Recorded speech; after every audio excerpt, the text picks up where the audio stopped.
오늘도 승리의 함성이 여기저기 쏟아졌습니다. 선수들이 이제 어느 정도 컨디션을 회복한 것 같죠. 자신감도 찾아가고 있고요.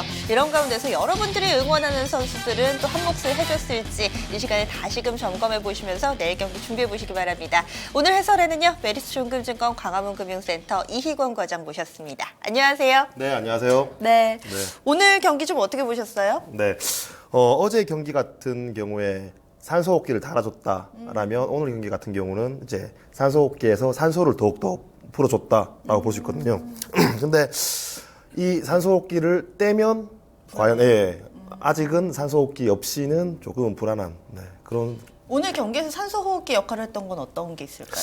아무래도 그 낙폭과대주 플러스 그 코스피에서 이제 저평가로 평가되었던 이제 PBR 낮은 종목들이죠. 저희 뭐 라인업에 있는 포스코 같은 경우도 PBR 0.34배. 네, 그랬군요. 허 위원님은 오늘 경기 좀 어떻게 보셨어요? 예, 일단 거래소는 뭐 21선까지 바짝 다 와버렸기 때문에요. 거래소는 아까도 저희가 이제 마감 때 말씀드렸는데 1차로는 반등이 좀 뭐 완성이 된 것 같아요. 좀 봐야 될 것 같고요.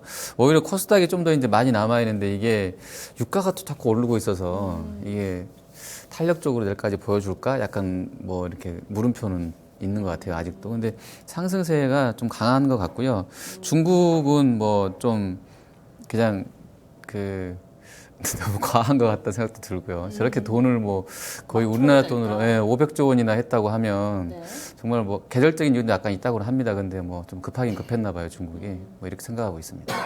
두 분도 뭔가 승리를 해서 좋기는 좋은데 약간 한켠에서 미심쩍은 부분, 좀 걱정되는 부분이 있으신 것 같아요. 살짝 좀 내비쳐 주셨는데요. 선수들 이야기 나눠보겠습니다. 라인업 함께 확인해 보시죠.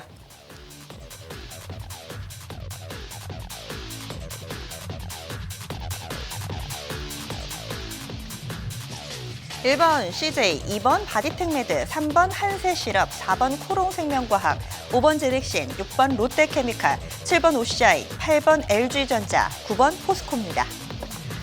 오늘은 뭐 누구 하나 모자랄 것 없었습니다. 대체로 출루했고요. 뭐 1루, 2루 뭐 여기에 안타도 중간중간에 섞여 있는 것 같고요. 어떠세요? 오늘 선수 라인업 특징은 어때 보이세요?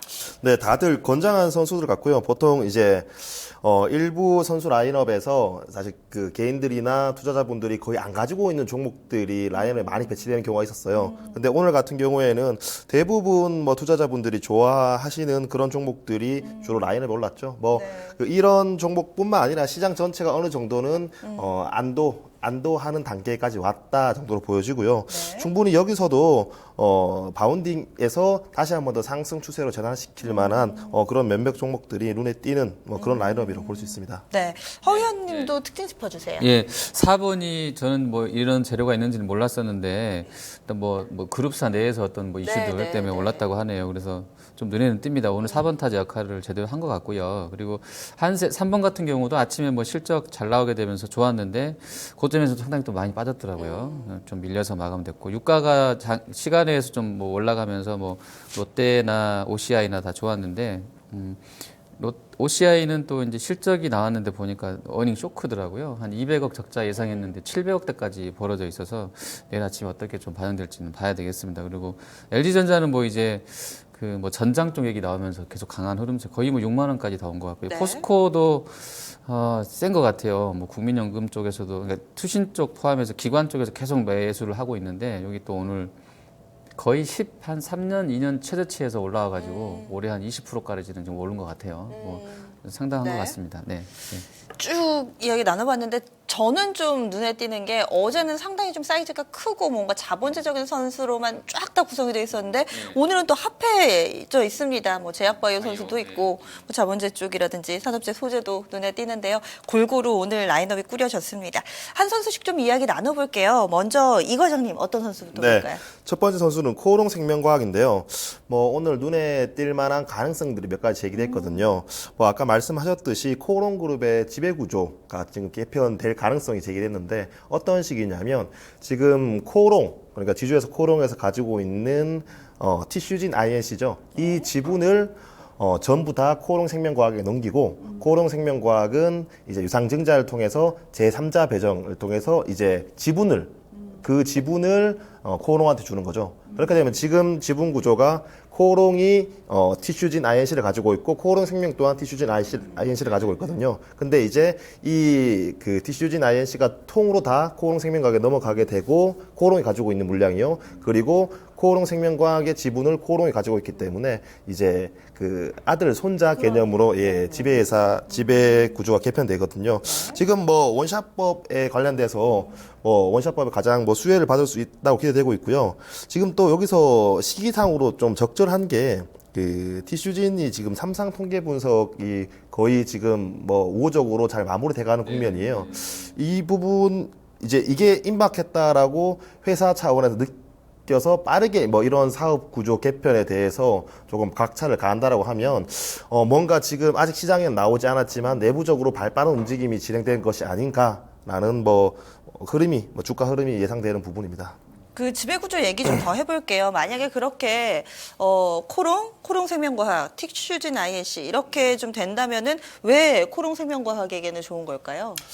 사실 그 지분 관계라든가 전체 볼륨은 전혀 변함이 없고요. 오히려 코오롱 생명과학 같은 경우에는 티슈진에 대한 지분을 더욱 늘리면서 유상증자를 통해서 자본금을 확대할 수 있는 부분이거든요. 그리고 코오롱 같은 경우도 이제 지배 구조를 1년 하니까 조금 더 빠른 의사결정이 가능한 거죠. 네. 지금 코오롱 같이 이제 이 티슈진의 효과를 누릴 수 있다고 볼 수 있습니다. 그러니까 원래 코오롱 생명과학 같은 경우에는 티슈진의 지분율이 한 10% 정도였거든요. 근데 이제 30%까지 같이 가져올 수 있는 상황이고, 그리고 이 티슈진에 의해서 코오롱 생명과학의 지분 가치가 늘어난다라면 덩달아서 지주회사인 코오롱도 덕을 볼 수 있는 상황이죠. 네. 알겠습니다. 지금 코롱 생명과학 이렇게 얘기를 나눠봤는데 사실은 오늘 장에서 빼놓을 수 없는 분이 제약바이오의 재강세가 아닐까 싶어요. 어제는 확실히 좀 왕따였는데 오늘은 또 지금 얘기 나눠본 선수 외에도 상당히 좀 많은 제약바이오 선수들이 라인업에 자리 잡고 있습니다. 바디텍메드라든지 제넥신도 있는데요. 이쪽 전반적으로 매기가 다시 돈다 이렇게 봐도 되는 걸까요? 사실 너무 세게 맞았죠. 작년 상반기 7월 달에 그 당시 때도 한번 제약바이오가 세게 맞고 그다음부터 굉장한 오랜 기간 동안 좀 횡보하는 그런 모습 보였거든요. 그리고 다시 2차 상승의 트리거가 한미약품의 그 사노피 5조 라이센스 아웃이었죠. 지금 사실 제약바이오 섹터 같은 경우에는 실적보다는 향후의 미래 성장성에 대해서 가치를 2, 3년 미리 가지고 오고 신약에 대해서 파이프라인에 굉장히 큰 가치를 주고 있습니다. 그러니까 고밸류 프리미엄의 성장주라고 볼 수 있거든요. 근데 이 성장주들은 사실 키스가 나면 사람들이 심리적으로 두려울 수밖에 없어요. 왜냐하면 제조업이나 밸류가 눈에 보이는 기업들은 키스가 난다고 하더라도 이 가격은 싸다라고 하는 저가 매수세가 많거든요. 근데 제약바이오 섹터는 고밸류다 보니까 이게 만약 키스가 나버리면 사실 차트상으로는 많이 빠졌는데 밸류로 봤을 때는 누구도 여기서 더 빠진다고 해서 억울해 할 수는 없거든요. 그렇기 때문에 지금 지난주 목금에 일어났던 그런 제약바이오 키스에 대해서는 조금은 조금 아쉽고 당장의 V자로 턴하기에는 사실 좀 벅찬감이 있고요. 근데 긍정적인 모습은 오늘 같은 경우에 제넥신이 500억대 기술 수출 계약을 체결했죠. 그 중국 제약사에. 이렇게 지금 전 세계적으로 성장한 섹터는 이쪽밖에 없는 건 사실이거든요. 그리고 우리나라 파이프라인에 대해서 점점 더 가치를 높게 평가해 주고 있기 때문에 이런 계약건이 하나하나 나올 때마다 다시 한 번 더 과거 한미약품 라이센스 아웃처럼 큰 흐름이 나올 수 있다라고 생각이 됩니다. 네. 이번에는 하위원님의 관심 선수 보겠습니다. 어느 쪽이세요? 저번 주에 한번 했었던 CJ를 또다시 좀 언급을 좀 하고 싶어 갖고 왔는데요. 그때 기억에 CJ 그룹주들 흔들리면서 지금 위치가 상당히 중요하다. 움직임을 보면서 그렇죠. 이제 대응해야 된다. 예. 상당한 의미가 있는 기준점으로 삼아주셨는데 어떠세요? 일단 오늘 반등했던 것은 지금 이제 제약주, 바이오 제약주 해주셨는데 약간 유사한 흐름도 있었던 것 같아요. 그래서 오늘 한 3, 4% 올랐는데요. 일단 자회사들 실적을 보면 어떻게 보면 지금 같은 경기 상황에서는 나쁘지 말아야 되고 그리고 다른 쪽보다는 좋았던 상황인데 4분기가 다 안 좋게 나오게 되면서 주가가 좀 많이 밀렸던 주식이기도 하고요. 컨셉상으로는 저는 그렇게 보고 있거든요. 이쪽 CJ는 아무래도 이제 음식료, 제약, 바이오, 화장품에 연결되어 있는 약간 그런 뉘앙스가 있는 종목이다라고 보고 있어서 오늘 같이 움직였던 것은 의미가 있겠다고 생각을 합니다.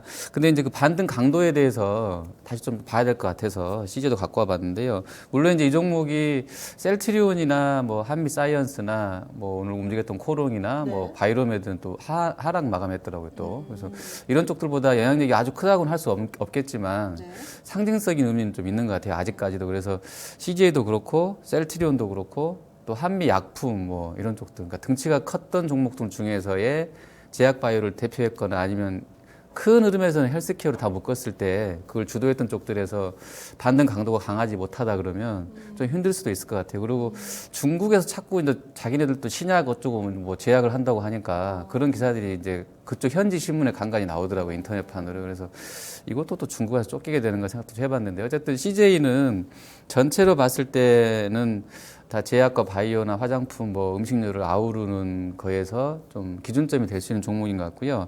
여기에 다 되려면 CJ의 반등 강도도 상당히 좀 중요하다. 이래서 좀 다시 갖고 와봤습니다. 오늘 3.41% 상승했습니다. 반등 강도 어떻게 볼 수 있을까요? 제 개인적인 판단은 되게 약한 것 같아요. 제가 봐도. 예, 약한 것 같고요.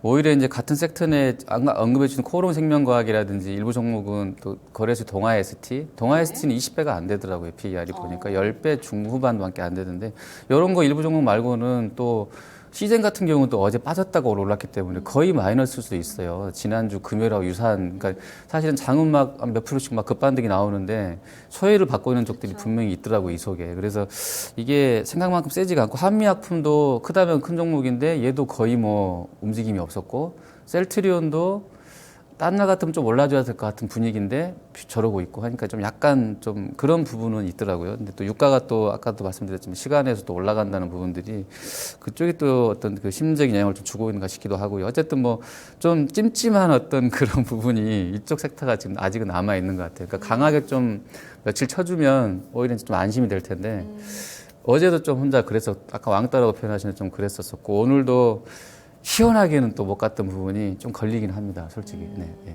약간 좀 네, 네, 회의적으로 예. 걱정스럽게 예, 예, 바라보고 예. 있으신데 어떠세요, CJ 그룹? 네, CJ 개인적으로 제가 2, 3년, 3, 4년 전에는 가장 좋아했던 주식이고 가장 많은 주식이거든요. 예. 근데 지금도 그 당시 때랑 뷰가 비슷해요. 똑같아요. 이게 느리지만 주봉, 월봉을 보면은 계속해서 우상향을 이어가고 있거든요. 앞으로도 이런 우상향은 계속 저는 지속될 거라고 봐요. 그 단지 지금은 재미가 없기 때문에, 이쪽보다는 성장주 쪽에 주목을 하고 있는데, 사실 저는 CJ를 뭐 2, 3년 전에 한창 뭐 민다고 하면 이상하죠. 보유를 할 때, 바르고 먹고 노는 주식이다. 라고 제가 계속 언급을 했었거든요. 그러니까 지금 제가 제약 바이오에 대해서도 강한 확신을 가지는 게, 네. 글로벌 노령화는 전 세계적인 트렌드거든요. 그러니까 이거는 배제할 수가 없는 부분이에요. 그러니까 다른 제조업 같은 경우에는 계속해서 공급 과잉 문제가 대두되고 있는데 제약 바이오 섹터 같은 경우는 노인 인구가 계속 뭐 늘어날 수밖에 없는 그런 모멘텀을 가지고 있는데 마찬가지로 CJ 같은 경우도 지금 1인 가구가 증대되면 증대될수록 수혜를 입을 수밖에 없거든요. 보통 뭐 먹는 뭐 프레시웨이라든가 HMR 쪽에서도 CJ 그룹에서 많이 잡고 있고요. 그리고 놀 수 있는 뭐 CGV라든가 EM 네. 네. 그리고 이 아예 그 우리가 삶이 증대되면 증대될수록 얻을 수 있는 그런 수혜를 CJ는 다 갖췄다라고 보여지거든요. 그러니까 지금은 뭐 다소 재미없고 느리긴 하지만 주봉상, 월봉상의 우상향은 계속해서 이어나갈 수 있을 그룹이다라고 저는 생각이 됩니다. 2, 3년 전에 CJ로 좀 수익 많이 내셨겠어요? 뭐 사실 가지고 네. 있었더라면 더 많이 냈겠죠. 네. 지금 네. 주봉하고 월봉 보니까 어마어마한데요? 네, 알겠습니다.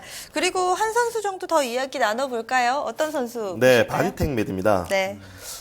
이게 급락을 했었죠. 그러니까 금요일에 이제 거래 제의가 됐었거든요. 네, 네. 그러니까 하루만 더 늦게 거래 제의가 됐더라도 네. 거의 이 정도 하한가까지 급락을 안 했을 텐데 뭐 그런 아쉬움이 있는 종목이긴 한데 사실 뭐 신규 뭐 진입 기준으로 봤을 때는 굉장히 뭐 매력적이라고 볼 수 있죠. 지금 그러니까 시청자분들께 설명이 좀 필요할 것 같은데 액면병합 때문에 거래가 그렇죠. 되게 된 거죠? 네, 맞습니다. 네, 맞습니다. 공 하나 더 붙어서 거래된다고 생각하시면 쉬우실 것 같아요. 네. 그 2월 12일 같은 경우에는 이게 거래제가 되면서 상당히 많은 물량들이 나왔거든요. 근데 눈에 띄는 부분이 이 당시 때 72만 주 정도가 대차 상환이 됐더라고요. 꽤 많은 비중이거든요. 그러니까 공매도 밑으로 포지션을 잡았던 쪽에서 이거를 많이 푸는 그러니까 숏을 많이 푸는 그런 현상이 발생했는데 뭐 아니나 다를까 사실 뭐 바디텍 매드 같은 경우에는 진단 시장에서 독보적인 위치를 가지고 있습니다. 그러니까 우리가 알고 있는 시젠 같은 경우에는 분자 진단 쪽이죠. 근데 바디텍 매드 같은 경우에는 항원 항체 반응을 이용한 뭐 현장 진단 쪽이거든요.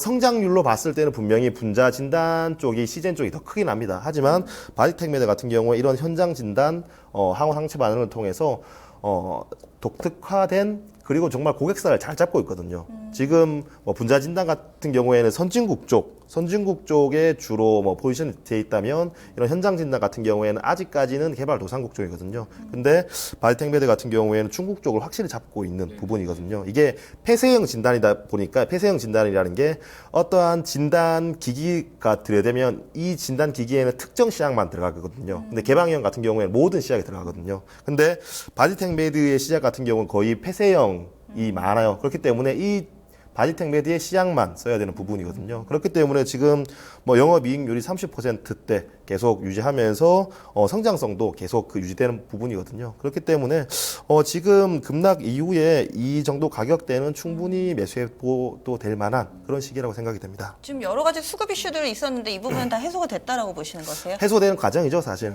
네. 네, 알겠습니다. 그리고 지금 뭐 저희가 좀 더 무거운 선수들 이야기 조금씩만 더 들어볼게요. 뭐 허우현님 OCI 실적 얘기해 주셨는데 네. 보니까 저희 동시구 호가 구간에 나와서 그 내용 조금만 더 네. 자세하게 짚어주세요. OCI는 제 마누라가 저랑 옛날에 연애할 때 알려준 종목인데 네, 그때는 동양제철 동양제철화학 그렇죠. 많이 올랐었다가 좀 추억이 많은 종목이에요. 뭐 60만 원도 갔다가 지금은 근데 6만 원 정도인가요? 거의 90%가 빠져 있는. 7만 1,600원 정도 뭐 종가니까. 8, 90%가 빠져 있는 종목인데 안타깝습니다. 아마 그 단가에 보유하고 계신 분들도 일부 있을 것 같긴 해요. 사실 이렇게 종목은. 말씀드리면 좀 그런데 액면 네. 분할했다고 해도 믿을 것 같은. 예, 그렇죠. 그런 그렇죠. 주가 그렇게 좀 수준이에요, 많이 빠지는 사실은. 상황인데요. 네. 실적은 다들 이제 폴리실리콘 단가 주간 단위로 모니터링 해보셨으면 대충 그냥 감은 잡으셨을 것 같은데 안 좋게 나왔어요. 워낙에 지금 뭐 킬로그램당 12달러 정도밖에 안 네, 되지 않나요? 맞아요. 네. 얘네도 그러면 아마 BEP가 제 기억으로는 13인가 16으로 기억되기 네, 네, 때문에 못 맞췄을 것 같긴 한데 어쨌든 뭐 만들면 만들수록 적자인데 그렇다고 고객사를 뺏길 수 있으니까 그냥 울며 겨자 먹기 식으로 벤더들한테 줬을 것 같긴 해요. 근데 어쨌든 그렇게 되면서 이제 적자가 좀 제가 읽어보지는 않았는데 제가 이제 생각입니다. 그래서 적자가 700억 대로 난 것 같아서.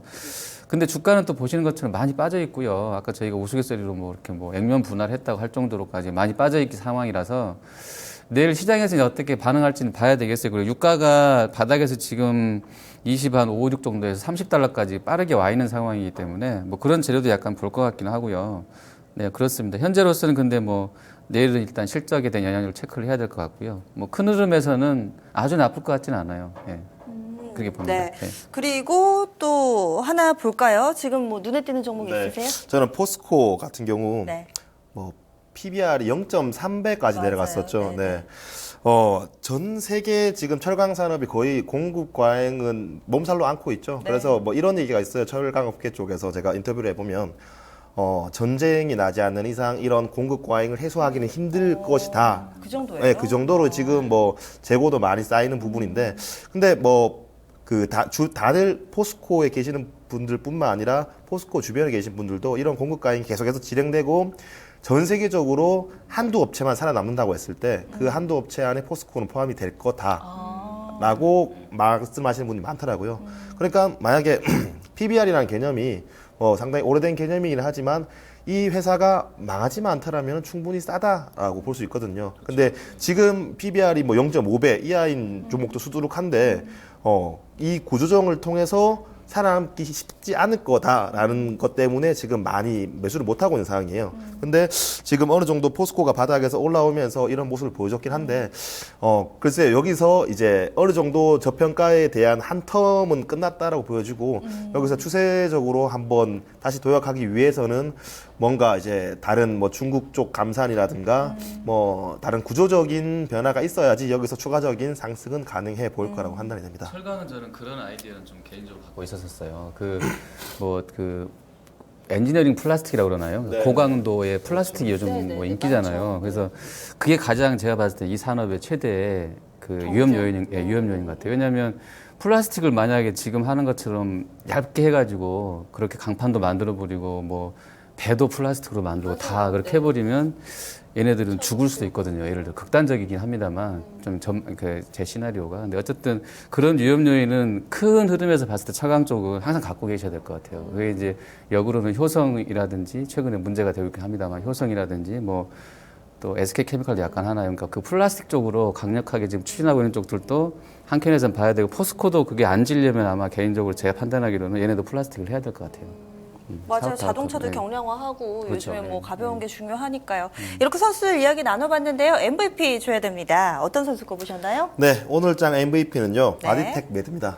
오늘은 2번 타자였습니다. 바디텍 매드 11.5% 상승하면서 32,000원에 거래 마쳤습니다.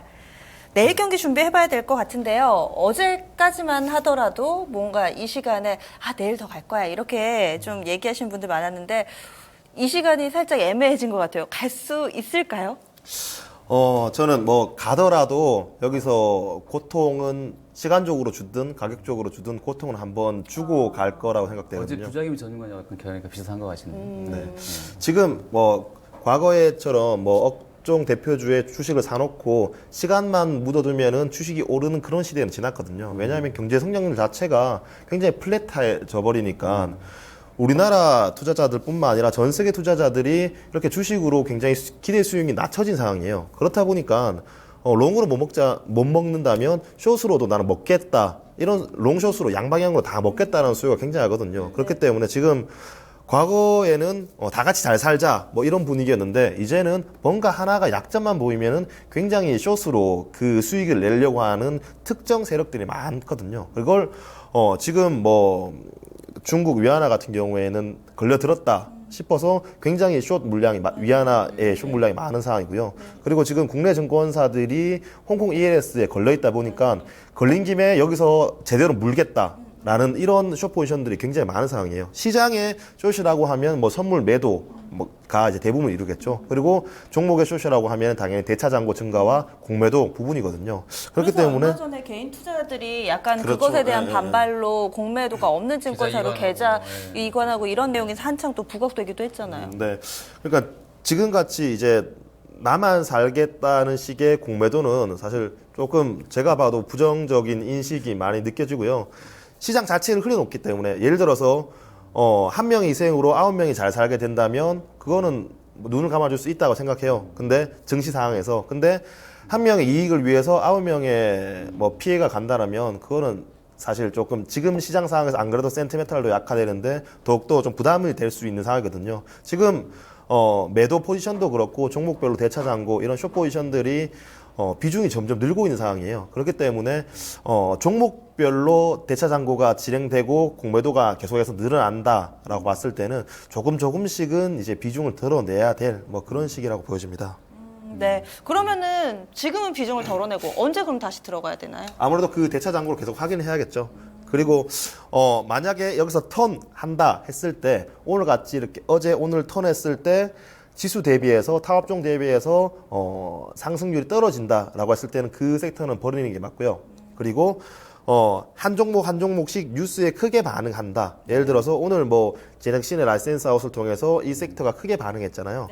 이런 과정은 충분히 물량 소화하는 과정이기 때문에 지금 당장 세게 튀어오르진 않겠지만 시간을 두고 꾸준히 추적해야 된다고 생각이 됩니다. 그러면은 내일 경기하는데 참고할 만한 선수 클리너 트리오 발표해 주시죠. 네.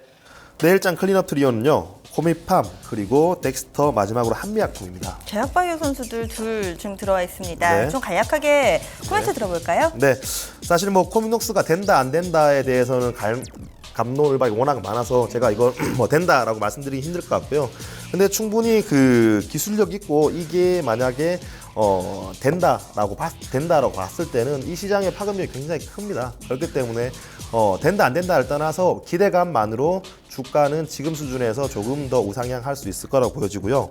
네, 두 번째 선수는 덱스터입니다. 덱스터 얼마 전에 신규 상장한 종목인데 그 컴퓨터 그래픽 CG CG 업체. 네, 그렇죠. 영화 관련주인과 동시에 굉장히 높은 성장률을 보여주는 그런 기업이거든요. 실질적으로 그 미스터 고를 통해서 중국인들이 와, 이 정도의 퀄리티를 이 정도 비용으로 쓸 수가 있어?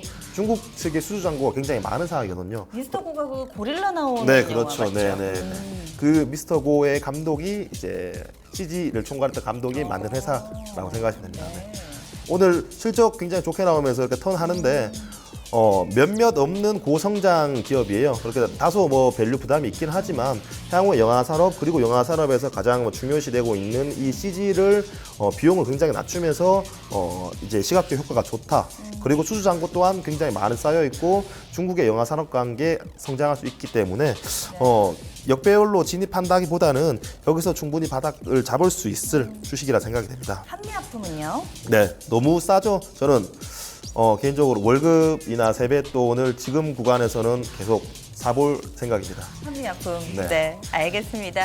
이렇게 선수들 구성해봤습니다. 지금 코미팜과 덱스터, 한미약품 세 선수로 좀 꾸렸으니까요. 내일 경기 또 꾸리시는데 참고해보시면 좋을 것 같습니다. 오늘은 상당히 좀 강한, 확실한 승리를 거뒀다면 내일은 사실은 좀 장담하기 힘든 상황입니다. 선수별로 상당히 다른 움직임을 보일 테니까요. 미리미리 좀 잘 준비하셔야 될 것 같네요. 저희가 2시간 동안의 투자에 대한 도움 말씀 드렸습니다. 하지만 종목의 상승과 하락을 보장하지는 않습니다. 성향과 가지고 계시는 자금 또 상황에 맞게 잘 활용하시기 바랍니다. 여기서 인사드리겠습니다. 고맙습니다.